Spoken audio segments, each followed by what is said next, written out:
So here we are in sunny Bexhill in September, and we're talking about love, or rather we're attempting to engage people in the subject of love. And this is very interesting because my observation in the brief time I've been here is that's a very, very loaded thing to ask anybody that you've just met to start to discuss. And so I started thinking about, why is that difficult? Why is it hard for us to talk about love?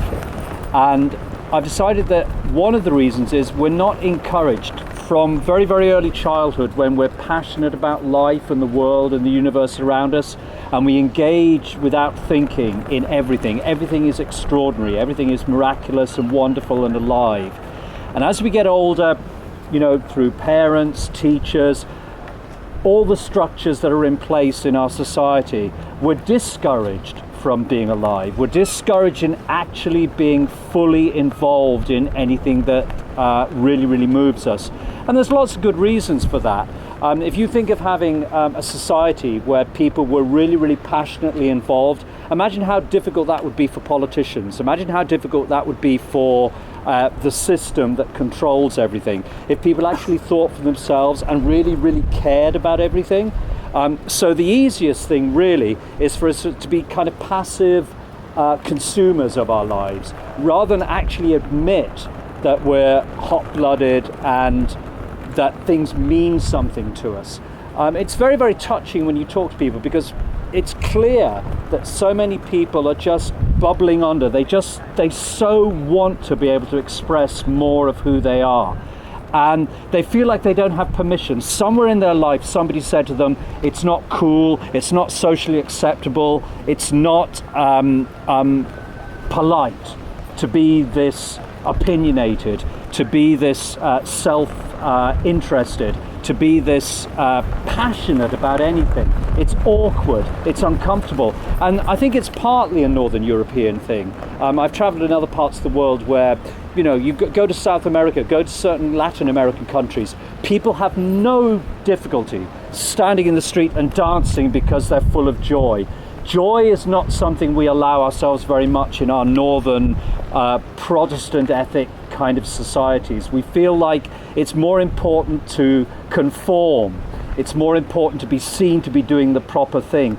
God forbid that anybody should go beyond the pale. God forbid that we should start dancing because we feel alive, because we feel joy, because it's a beautiful morning in September and the sky is blue and people are walking their dogs and their children in their carts along the beach. How dare we care so much? No, that's not acceptable. So I thought that was interesting. I thought it's actually politically provocative to say to somebody, what do you love? Because that means you're actually asking somebody to care. And we're nervous about caring. I think it's very interesting recently, the issue with the migrants who are turning up in Europe, and the reaction of different countries, and the reaction certainly of different governments to that. And what's interesting is the governments, of course, want to clothe. Wow, now there's somebody who's alive.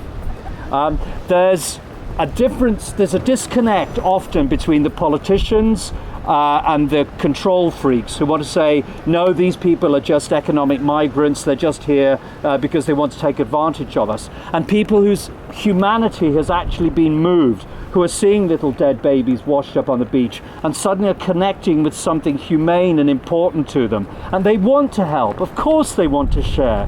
Of course, because that's part of our human instinct. Our human empathy is to be communal, is to engage, is to love, is to connect, is to tell each other stories, is to share our common human stories.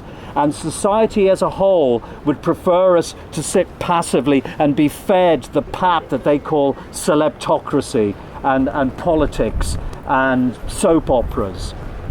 So yes, it is provocative to say to somebody on a Monday morning in sunny Bexhill in September, what do you really love? What do you really care about? What are you passionate about? What would move you? What would get you out of bed in the morning? What keeps you alive?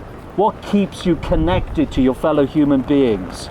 God forbid that we should stay connected with those things, because then maybe, just maybe, we'd actually want to be up in the world and actually doing something to make the world and our society a better place.